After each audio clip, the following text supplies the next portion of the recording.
नमस्कार विद्यार्थी मित्रांनो, शुभदा विद्यालय यूट्यूब चॅनलमध्ये पुन्हा एकदा आपल्या सर्वांचं मनापासून स्वागत.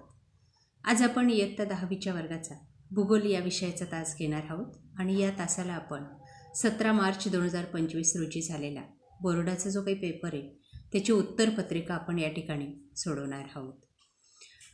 हा पेपर आपल्याला निश्चितच चांगला गेला असेल आणि या पेपरमध्ये आपल्याला किती मार्क्स मिळतील ते आपल्याला हा व्हिडिओ पाहून निश्चितच कळणार आहे. येथील सर्व प्रश्नांची उत्तरं अभ्यासपूर्वकच दिलेली आहेत. ती उत्तरं तुम्ही अभ्यासा आणि तशा पद्धतीची जर उत्तरं तुम्ही लिहिली असतील तर तेवढे गुण तुम्हाला त्या प्रश्नाला नक्की मिळणार आहेत. त्यामुळे तुम्हाला 10वीच्या गुणांची टक्केवारी काढणंसुद्धा सोपं होईल. तत्पूर्वी मित्रांनो, आपण नवीन असाल, अजूनही चॅनलला आपण सबस्क्राईब केलं नसेल तर चॅनल सबस्क्राईब करून बेल आयकॉनवर क्लिक करा, म्हणजे नवीन व्हिडिओची नोटिफिकेशन आपल्यापर्यंत सहज पोहोचेल.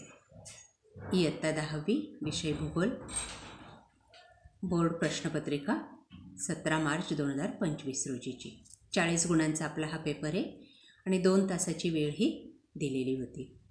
काही महत्त्वपूर्ण सूचना आपल्या क्वेश्चन पेपरमध्ये दिलेल्या आहेत.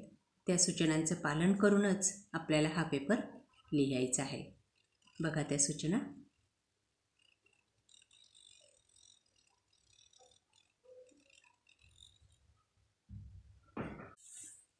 प्रश्न पहिला, योग्य पर्याय निवडा आणि विधानं पुन्हा लिहा.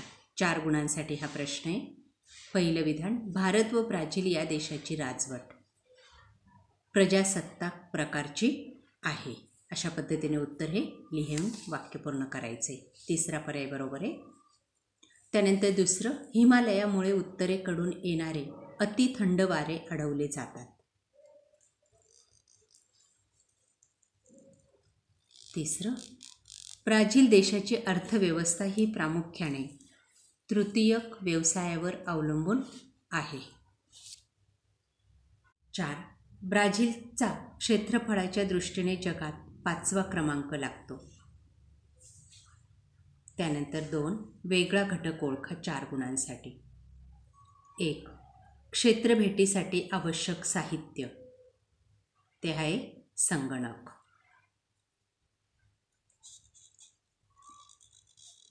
दुसरं, गटातनं बसणारा आपल्याला शब्द ओळखायचा आहे म्हणून तो येतो संगणक. ब्राझीलमधील नद्या, ती आहे गंगा. बाकीच्या 3 नद्या ब्राझीलमधील आहे. गंगा नदी ही ब्राझीलमध्ये नाही आहे म्हणून तो वेगळा शब्द झाला. तिसरं, प्राथमिक व्यवसाय, ते आहे पर्यटन. पर्यटन हा तृतीयक व्यवसाय आहे म्हणून तो शब्द वेगळा लिहायचा आहे.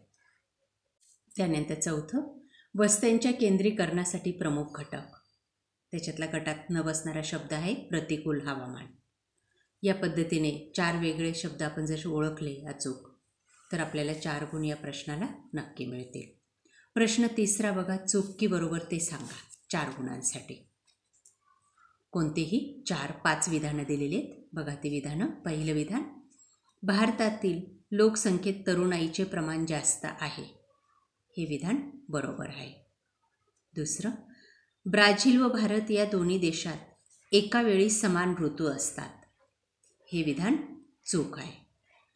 तिसरं, मॅनॉस हे निग्रो व ॲमेझॉन या नद्यांच्या संगमावरील बंदर आहे. बरोबर. 4, ब्राझीलमध्ये लिंग गुणोत्तर जास्त आहे. बरोबर. 5, ब्राझील हा वाघ व सिंह हे दोन्ही प्राणी असणारा जगातील एकमेव देश आहे. चूक. प्रश्न चौथा 4 गुणांसाठी. अ भाग, तुम्हास पुरविलेल्या ब्राझीलच्या नकाशा आराखड्यात पुढील घटक दाखवा व चिन्हांची सूची तयार करा. बघा हे 6 घटक आहेत, ते आपल्याला दाखवायचे आहेत. भारताचा नकाशा आराखड्याची पुरवणी तुम्हाला मिळेल आणि त्यावर ही ठिकाणं दाखवायची आहेत. अतिशय सोपा प्रश्न आहे. परवाच्या पेपरमध्ये सुद्धा मी तुम्हाला हा प्रश्न सांगितलेला होता. तशाच पद्धतीचा प्रश्न, सेम प्रश्न आपल्याला या ठिकाणी आलेला आहे. त्यानंतर आ भाग, दिलेल्या नकाशाचं वाचन करून त्याखालील विचारलेल्या प्रश्नांची उत्तरं लिहा 4 गुणांसाठी. बघा या ठिकाणी भारताचा स्थान आणि विस्ताराचा नकाशा दिलेला आहे. त्याचं आपण वाचन करायचं आहे आणि विचारलेल्या 6 प्रश्नांपैकी कोणत्याही 4 प्रश्नांची उत्तरं आपल्याला अचूक द्यायची आहेत. बघा पहिला प्रश्न, वरील नकाशा काय दर्शवितो? त्याचं उत्तर आहे स्थान आणि विस्तार. नकाशाचं जे हेडिंग आहे ते डायरेक्ट लिहून टाकायचं आहे. दुसरा प्रश्न आहे, भारतातील सर्वात दक्षिणेकडील टोक कोणते? बघा या ठिकाणी भारतातील सगळ्यात दक्षिणेकडील टोक हे इंदिरा पॉइंट आहे. तिसरं, भारतातील पूर्व पश्चिम अंतर किती आहे? ते आहे, हे बघा इथंच दिलेले हे अंतर, पूर्व आणि पश्चिम 300 किलोमीटर. चौथा प्रश्न, भारताची प्रमाण वेळ कोणत्या रेखावृत्तावरून निश्चित केली आहे? बघा ही भारताची प्रमाण वेळ रेखावृत्त, ती आहे 82°30" पूर्व. पुढचं, भारताच्या पश्चिमेला कोणता समुद्र आहे? हा बघा अरबी समुद्र भारताच्या पश्चिमेला, उत्तर, दक्षिण, पूर्व आणि ही पश्चिम दिशा. या पद्धतीने हे प्रश्न लिहायचे. त्यानंतर प्रश्न 5वा, भौगोलिक कारणे लिहा कोणतेही 2 6 गुणांसाठी. 1, हिमालयातील नद्या बारमाही वाहतात.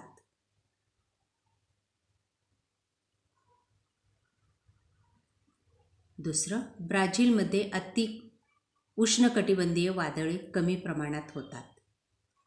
3, ईशान्य ब्राझीलमध्ये वस्त्या विरळ आहेत. 4, ब्राझीलमध्ये जलमार्गाचा विकास झालेला नाही. या 4ही प्रश्नांपैकी कोणत्याही 2 प्रश्नांची कारणे आपण लिहायची आहेत. याचं उत्तर आपल्याला हवं असेल तर आपल्या चॅनलची भूगोलाची प्लेलिस्ट पहा किंवा डिस्क्रिप्शन बॉक्समध्ये दिलेला व्हिडिओ पहा. प्रश्न 6वा बघा, अ भाग, खाली दिलेल्या सांख्यिकीय माहितीच्या आधारे साधा स्तंभालेख काढा व खालील प्रश्नांची उत्तरे लिहा. बघा या ठिकाणी वारंवारिता सारणी दिलेली, भारत साक्षरता प्रमाण 1981 ते 2016 पर्यंतचं 6 गुणांसाठी. त्याची टक्केवारी दिलेली आणि त्यावरून आपल्याला खाली विचारलेल्या प्रश्नांची उत्तरं लिहायची आहेत. पहिले, वरील आलेख काय दर्शवितो? त्याचं उत्तर आहे भारत साक्षरता प्रमाण. दुसरं, 1991 साली भारताची साक्षरता किती होती? 48.2%. तिसरं, 1991 ते 2001 या दशकात भारताच्या साक्षरतेत किती टक्क्यांनी वाढ झाली? त्याचं उत्तर आहे 13.8%. त्यानंतर आ भाग, दिलेल्या आकृतीचं वाचन करून त्याखाली दिलेल्या प्रश्नांची उत्तरे लिहा 6 गुणांसाठी. बघा या ठिकाणी भारत आणि ब्राझील यांचं स्थूल अंतर्देशीय उत्पन्नात व्यवसायनिहाय जे काही योगदान आहे ते दिलेलं आहे. त्यानंतर व्यवसायात कार्यरत असणाऱ्या लोकसंख्येची टक्केवारी दिलेली आहे 2016ची. प्राथमिक, द्वितीयक आणि तृतीयक व्यवसायासाठी वेगवेगळे कलर वापरलेले आहेत भारतासाठी आणि ब्राझीलसाठी. त्यावरून आपल्याला विचारलेल्या प्रश्नांची उत्तरं लिहायची आहेत. बघा पहिला प्रश्न, प्राथमिक व्यवसायात गुंतलेल्या लोकसंख्येची टक्केवारी कोणत्या देशात जास्त आहे? बघा आता प्राथमिक व्यवसाय म्हणजे हा राखाडी रंग, हे झालं भारताचं आणि ही ब्राझीलची. इथं 10% आहे, भारताची 48.8% आहे. म्हणून निश्चितच प्राथमिक व्यवसायामध्ये जास्त टक्केवारी असलेला देश आहे भारत. दुसरं, स्थूल अंतर्देशीय उत्पादनात कोणत्या देशात तृतीयक व्यवसायाचे योगदान जास्त आहे? बघा आता स्थूल अंतर्देशीय उत्पादन, तृतीयक व्यवसायासाठी काळा कलर वापरलेला आहे आणि तो या दोघांपैकी इकडं 57 आहे भारतात आणि ब्राझीलमध्ये 67% आहे. म्हणून मग निश्चितच ब्राझीलचं नाव या ठिकाणी जास्त येईल. बघा, स्थूल अंतर्देशीय उत्पादनात द्वितीयक व्यवसायांचा हिस्सा कोणत्या देशात जास्त आहे? त्याचं उत्तर आहे ब्राझील. चौथं, ब्राझीलमध्ये कोणत्या व्यवसायात जास्त लोकसंख्या कार्यरत आहे? तृतीयक. 5वा प्रश्न, स्थूल अंतर्देशीय उत्पादनात तृतीयक व्यवसायातील ब्राझीलचे योगदान भारतापेक्षा कितीने जास्त आहे? ते आहे 10%. 6वा प्रश्न, भारतात तृतीयक क्षेत्रातील कार्यरत लोकसंख्येची टक्केवारी किती? ती आहे 26.9%. त्यानंतर 7वा प्रश्न, सविस्तर उत्तरे लिहा कोणतेही 2 8 गुणांसाठी. 1. क्षेत्रभेट म्हणजे काय? क्षेत्रभेटीची पूर्वतयारी कशी कराल? 2. स्वातंत्र्योत्तर काळात भारत आणि ब्राझील या देशांना कोणत्या समस्यांना तोंड द्यावे लागले आहे? 3. ब्राझील व भारताला कोणत्या पर्यावरणीय समस्यांना तोंड द्यावे लागते?